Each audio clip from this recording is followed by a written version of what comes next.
como ya les había advertido, vamos a tratar de ver algunas ideas generales sobre el desarrollo, o sea, tratar de responder la pregunta ¿qué es el desarrollo? A ver, en términos etimológicos, o sea, en cuanto a la historia de estas palabras o de esta expresión, el desarrollo tiene que ver con desenvolver un rollo, tiene que ver con abrir un pergamino, tiene que ver con, sobre todo en nociones más recientes, con cambios evolutivos de los individuos, o sea, con transformaciones de carácter biológico de los individuos, también se puede entender como desarrollo. Y en realidad, pues de ahí es que provienen esas expresiones. Metafóricamente, las primeras, como desenvolver un rollo, ¿no? O abrir un pergamino, fueron empleadas literalmente así, con esa expresión, ¿no? Desarrollar un pergamino era abrirlo, ¿no? O desenvolver es casi lo mismo, ¿no? Un pergamino. Y la expresión empezó a ganar uso en términos científicos en el siglo XIX como sinónimo de evolución de un individuo, ¿no? Como evolución de un organismo. Y luego esa expresión rápidamente, o incluso podría especularse que fue paralela a la noción de desarrollo como una suerte de mejora de los seres humanos también como individuos, ¿no?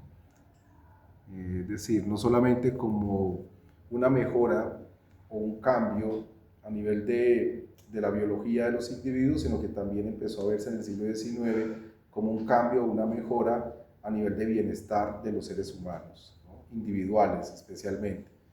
Así se empezó a ver. Luego, por supuesto, se llenó de contenido y actualmente tiene unos contenidos más complejos que vamos a ver ahorita. Bueno, en general el desarrollo, pues nosotros lo podemos relacionar con un conjunto enorme de expresiones, ¿no? O sea, tiene muchas sinonimias, muchos sinónimos. Por ejemplo, en sociedades antiguas podríamos entender un poco el tema del desarrollo como algo, como un fenómeno relacionado con la felicidad, con la fortuna, con la buena vida, es decir, con formas ideales o formas idóneas de llevar una vida, ¿no? O de alcanzar una vida, los modelos de vida, en términos muy prácticos, eran como sinónimos de lo que hoy podríamos entender como desarrollo. Obviamente hay diferencias en las maneras de vivir o de existir en aquellas épocas. Los griegos, por ejemplo, estaban muy acostumbrados a hablar de la felicidad como un modelo de vida buena, ¿no? O incluso veían la felicidad como un sinónimo de fortuna, o sea, de buena suerte, de tener buena suerte. Ser un hombre afortunado es ser feliz, ¿no? En épocas antiguas se relacionaba mucho con el caso de los griegos, por ejemplo, con ese tipo de expresiones. Las comunidades indígenas, por ejemplo, las andinas nuestras, también tienen maneras de entender el desarrollo que especialmente están relacionadas con sus estilos de vida que ellos llaman buen vivir, y en otras lenguas se expresan cosas similares o sinonimias de buen vivir o algo similar. Por ejemplo, la expresión Eunayuna en NASA, aquí en Colombia, es una manera aproximada de decir vivir bien, ¿no? O vivir en hermandad, ¿no? Mm, los pueblos indígenas de Perú y de Bolivia tienen expresiones en quechua y en aymara que también se parecen mucho a esta tesis, ¿no? A esta consigna de vivir bien, ¿no? Y en general muchos pueblos en África lo mismo, también tienen expresiones similares a esta noción de vivir bien, ¿no? O de tener una vida buena. En general todos los pueblos han desarrollado un modelo de vivir bien o de buena vida. Nosotros también podemos relacionar el desarrollo con otra noción que es la noción de progreso. La noción de progreso, que es una noción más atribuible, por ejemplo, al mundo occidental, a la iglesia. La noción de progresus está presente en la iglesia en muchos momentos, y tiene que ver con la mejora de las sociedades cristianas y con la expansión de la humanidad cristiana, ¿no? Es prácticamente un proyecto expansionista de la iglesia y muchas veces pues significaba varias cosas, pero al mismo tiempo como la transformación de un individuo pagano en un individuo religioso, creyente y temeroso de Dios dentro de la religión cristiana.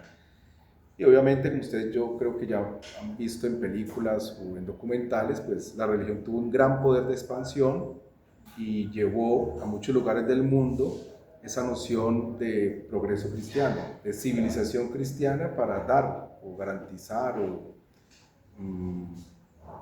poner en un proyecto de doctrinero, un proyecto de expansión doctrinero, poner esa idea del progreso cristiano de presente, ¿no? Bueno, recuerden que los españoles y los portugueses fueron los primeros que llegaron a la India, a Japón, entraron a África, remontaron el Nilo, o sea, son los primeros colonizadores de pueblos primitivos o pueblos aislados de la civilización europea. Ese trabajo de primeros contactos que hicieron los españoles y los portugueses no lo hicieron de forma gratuita o espontánea, sino que fue en realidad dentro de un proyecto de expansión de la civilización cristiana. Cuando llegan a América es lo mismo. Cuando llegan a América, pues hacen por propósito fundamental, ¿no? Pues civilizar dentro de esa esfera de la cristiandad a todos los pueblos indígenas que habían, y efectivamente lo consiguieron, ¿no? La gran mayoría de estos pueblos indígenas fueron adoctrinados. Entonces, progresar significaba eso. También esa expresión se puede relacionar con el progreso material, es decir, con comodidades, artículos o bienes de confort. También puede entenderse como progreso. Unas veces podría verse como un signo de buen cristiano, ¿no? El hecho de tener acceso a recursos, pero en general también cuando hablamos de desarrollo podemos estar entendiendo que hay un progreso material, o sea, las personas están mejorando su nivel de bienestar material. Esa es otra expresión que se puede usar o que se asocia a desarrollo. La otra tiene que ver, por ejemplo, con progreso moral, es decir, los seres humanos progresan moralmente en el sentido de que suavizan mucho más que antes las relaciones sociales, tienen maneras mucho más pacíficas de resolver los conflictos entre las clases sociales, los conflictos con los pueblos vecinos, con los estados, con los imperios, tienden a regularse, a pacificarse, a suavizarse en general, y eso se debe a que en principio los seres humanos están progresando moralmente. Esa es otra forma de entender el desarrollo. E incluso esa esfera de expansión del progreso moral va a los animales. Entonces, en el caso de los perritos, por ejemplo, de los gaticos, esta expansión del progreso moral o de la empatía o de la simpatía hacia animales no humanos también es signo de este progreso, ¿no? Recordemos que eso es un fenómeno que, al menos en las sociedades occidentales, se está viendo ya desde el siglo XIX. De presente está esto, y hay mucha prensa al respecto. Darwin, por ejemplo, se pronunció a favor o vio que había una expansión de la simpatía hacia los animales y que los seres humanos tenían un trato más benigno, había una tendencia a tener un trato más benigno hacia los animales, sobre todo los animales domésticos, ¿no? Y otros pensadores y científicos escribieron sobre este asunto, o naturalistas, y empezaron también a recomendar, ¿no?, como signo de progreso, respetar a los animales. ¿Bien? Y esto hoy pues ha llegado a niveles, cotas pues, extraordinarias, ¿no? Nosotros dentro de esa esfera del progreso moral, pues no solamente incluimos a los animales domésticos, sino ya incluimos a los ríos. Ya hemos incluido, incluso podría en el futuro incluirse en la misma esfera terrestre, ¿no?, el sistema de la Tierra. Bueno, otra manera de ver el desarrollo, desde la perspectiva, por ejemplo, marxista. Desde la perspectiva marxista, Marx usó esa expresión muchas veces, desarrollo humano. el desarrollo de lo humano o el desarrollo del individuo humano o el desarrollo de la colectividad humana. Esa expresión la usaba mucho Marx y efectivamente pues hacía referencia a una mejora en sus condiciones de vida y en un uso creativo e independiente de su tiempo libre para sus propios intereses, pero sobre todo relacionados con el ocio y el arte, obviamente en condiciones de bienestar material. En el caso del desarrollo del marxismo, esa noción tiene que ver especialmente un desarrollo del cuerpo colectivo hacia el individuo. O sea, los individuos solitos y aislados por sí mismos no pueden construir el desarrollo, sino que se requiere un marco de mejoras colectivo, un marco de mejora social, para que el individuo en ese ambiente pueda también desarrollarse. ¿Bien? Va de lo colectivo a lo individual en el caso de Marx. Expresiones también muy usadas en el siglo XIX que nosotros fuimos heredando y pues hay muchas maneras hoy de decir desarrollo que se parece o son cercanas a lo que se entiende en Marx por desarrollo. ¿Bien? Hay otra forma de hablar de desarrollo que también corre parejo con el marxismo, que es el desarrollo humano de carácter liberal, que es la contracorriente, en términos muy simples, del marxismo, donde el desarrollo es visto a la inversa, o sea, los individuos son los que consiguen el desarrollo y la suma fortuita de los desarrollos individuales de cada ciudadano va generando el desarrollo de la sociedad o el desarrollo de una nación, el desarrollo de una civilización. O sea, va de lo individual a lo colectivo. Esas más o menos son las diferencias. En Marx, los desarrollos parten de un gran ejercicio de coordinación colectiva hacia el individuo y su bienestar. Y en el caso del liberalismo, el desarrollo va primero de los individuos y sus esfuerzos por mejorar hacia la mejora en general de la colectividad o hacia el bienestar colectivo. Bien, esas son formas de entender el desarrollo que nosotros hemos escuchado y que más o menos circulan desde el siglo XIX a hoy y se usan con mucha frecuencia. Bueno, de manera muy actual tenemos otra noción un poco más compleja que es el desarrollo multidimensional, es una forma de decirlo así. El desarrollo multidimensional se entiende bien sea en el marxismo o bien sea en el liberalismo. No vamos a hacer distinciones acá todavía. Pero para cualquiera de los dos casos, ¿no? El desarrollo humano siempre debe contemplar tres dimensiones: la política, la económica y la social.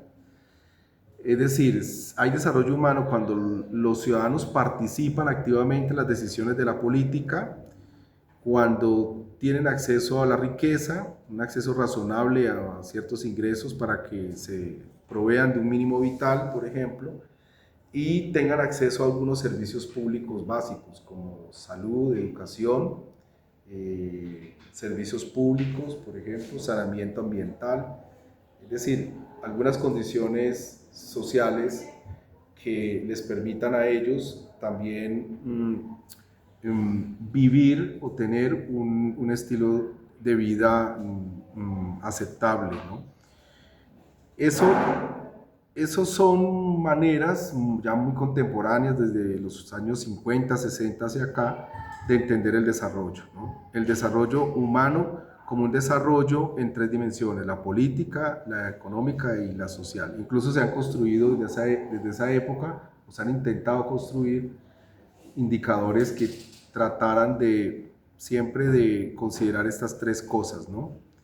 No solamente el hecho de que existan ingresos y poblaciones con ciertos niveles de ingresos aceptables y poblaciones sin ningún ingreso, o sea, poblaciones por debajo de la línea de pobreza, por ejemplo, sino que también hay que considerar el nivel educativo de esa población, si tiene acceso a una vivienda o no, si tiene acceso a servicios públicos básicos o no, y si participa de la política, si participa de las decisiones que los afectan, ¿no?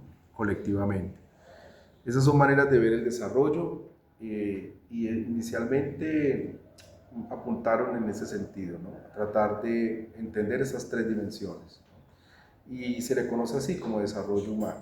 ¿no? Hay varios premios Nobel detrás, empezando por Amartya Sen, premios Nobel de Economía, que trabajaron, reflexionaron muy a fondo sobre este tema para tratar de entender el tema del desarrollo desde estas tres perspectivas. Un poco posteriormente viene el desarrollo sostenible, que en realidad es una forma de desarrollo humano, donde se introducen más variables. En términos muy resumidos, no solamente en el desarrollo humano se debe tener presente la política o la dimensión institucional, sino que también se debe involucrar, y además de la dimensión económica y social, se debe involucrar la dimensión ambiental. Sin la dimensión ambiental no es posible hablar de desarrollo sostenible.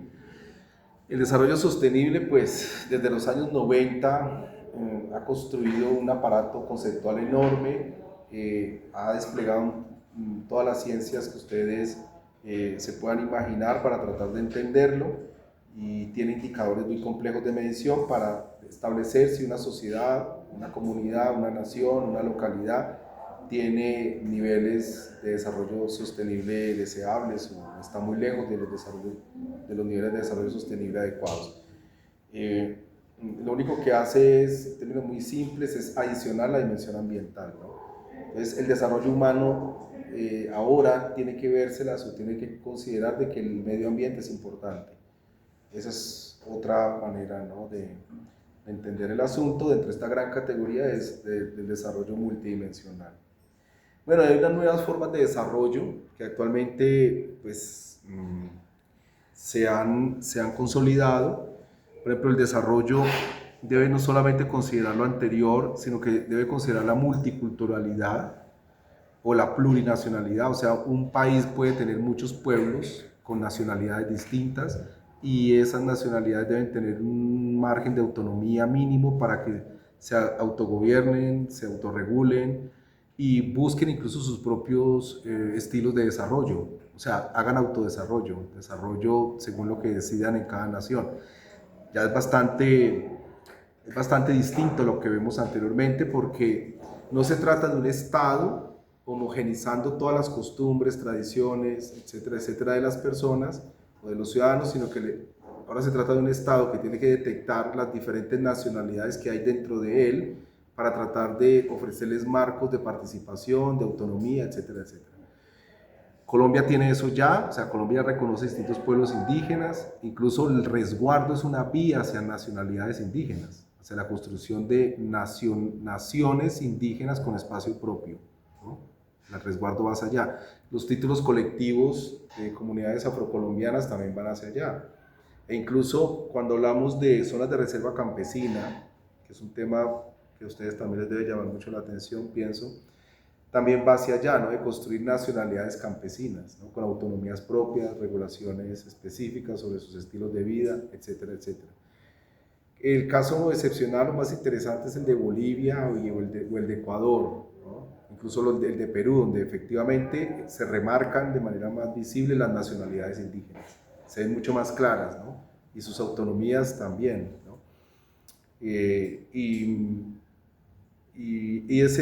Y esas nuevas formas de desarrollo, pues las reconocemos así. Hay una pugna porque el desarrollo se entienda también como respeto de la multiculturalidad, ¿no?, o plurinacionalidad.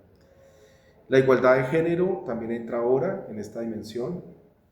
La igualdad de género era un asunto que antes no se tenía en cuenta, pues ahora se considera importante que las sociedades tengan unos mínimos estándares de las relaciones, de las múltiples relaciones que se producen entre los géneros que se construyen en la comunidad o en la sociedad, y obviamente en una alianza frontal contra el patriarcado, contra todas las expresiones patriarcales que hay en la sociedad. Entonces, la igualdad de género, que es una plataforma en contra del patriarcado, es un tema obligado hoy a discutir, al menos cuando hablamos de nuevas formas de desarrollo. Bien. El veganismo, el vegetarianismo, incluso también es un tema central, es decir, hay estilos de vida que efectivamente no consideran para nada aceptable que que se sacrifiquen animales para consumo humano. Es decir, si un pueblo o una nación está desarrollada, en principio debería no consumir carne animal, ¿no? Etcétera. Debería consumir otro tipo de fuentes de proteínas y demás, ¿no? Entonces, eso también se está discutiendo a fondo, porque obviamente no es fácil, ¿no? Cambiar la dieta desde el paleolítico a hoy, ¿no? Que hemos tenido, consistente en comer carne, ¿no? No es fácil. Pero también se debate, ¿no? Se debate. Los animales son sintientes, los animales sufren y tienen emociones, por tanto no deberíamos matarlos, ¿no? Para consumirlos. Es un gran debate, pero entra hoy dentro de estas nuevas formas de desarrollo, que pues, no voy a discutir más a fondo, pero esto está movido detrás por una fuerte convicción de ecologismos complejísimos, ecología profunda o deep ecology, filosofías ambientales también de muy gran calado, bueno, vamos a ver, incluso religiones que se han fusionado con el ecologismo y que defienden el veganismo y el vegetarianismo. Bueno, las familias multiespecies también son muy importantes. Recordemos que ahora los estilos de vida de las familias, sobre todo los países postindustriales o los países desarrollados, están exigiendo que la familia sea constituida pues no solamente por seres humanos, sino también por animales domésticos. Entonces las familias en principio deberían reconocerse como familias multiespecies. Y hay toda una legislación que se está construyendo en ese sentido, en esa dirección, para tratar de otorgarle, de confeccionarle derechos a los animales domésticos, ¿no? Obviamente eso es un tema en debate, especialmente porque hay incluso expertos en ética animal o ética ambiental que dicen que los animales no deberían estar confinados en espacios urbanos, que así sean domésticos, los animales deberían tener espacios libres, espacios de desarrollo mucho más espontáneos, que implicaría como una especie de hábitat más agrario, ¿no? Un hábitat más rural, ¿no? Que el confinamiento es una discusión de fondo porque, por supuesto, pues tiene tanto de largo como de ancho. Los animales que hemos domesticado en unos niveles de humanización profunda, pues ya no se pueden solventar por sí mismos o no podrían soportar incluso los impactos de una vida silvestre, ¿no? O incluso así sea de una vida en el campo, ¿no? Entonces es un debate muy complejo, pero hace parte de las nuevas formas de desarrollo que tenemos que entender hoy, ¿no? Se exigen familias multiespecie en distintos nichos sociales y se cree que desarrollarse es convivir con animales, ¿no? Es poder estar o convivir con animales domésticos, ¿bien? Cuidar de ellos, incluso como operadores, como una especie de operación de sustitución de los hijos, también se pueden ver así de esa manera, ¿no? Como una estrategia de sustitución, ¿no? de los hijos o de las relaciones paternofiliales. Esto es muy complejo también por ese lado, que pues también genera debate, ¿no? Bueno, el transhumanismo también es un tema de nuevo desarrollo, el uso de la tecnología para mejorar las capacidades humanas. Esto está pues hoy en la agenda de cualquier país industrializado, se hace mucha inversión en ello. La idea es mejorar la longevidad humana, prevenir enfermedades, antes por supuesto que se materialicen, y obviamente pues también genera varios debates, pero en el fondo una sociedad en principio se empieza a ver como aportas de nuevas formas de desarrollo si acepta que el transhumanismo se financie y se fomente y se implemente, etcétera, etcétera, porque más o menos los seres humanos no podemos estar condenados a sufrir cuando la tecnología nos podría aliviar la existencia, ¿no? hacer mucho más llevadera la vida mortal. Entonces, el transhumanismo hoy es un asunto también en debate y se cree en principio que haría parte de una nueva forma de desarrollo. ¿Bien? Bueno, hay muchos temas allí que no voy a entrar a considerar, pero mejoras en la memoria humana, por ejemplo, prótesis también,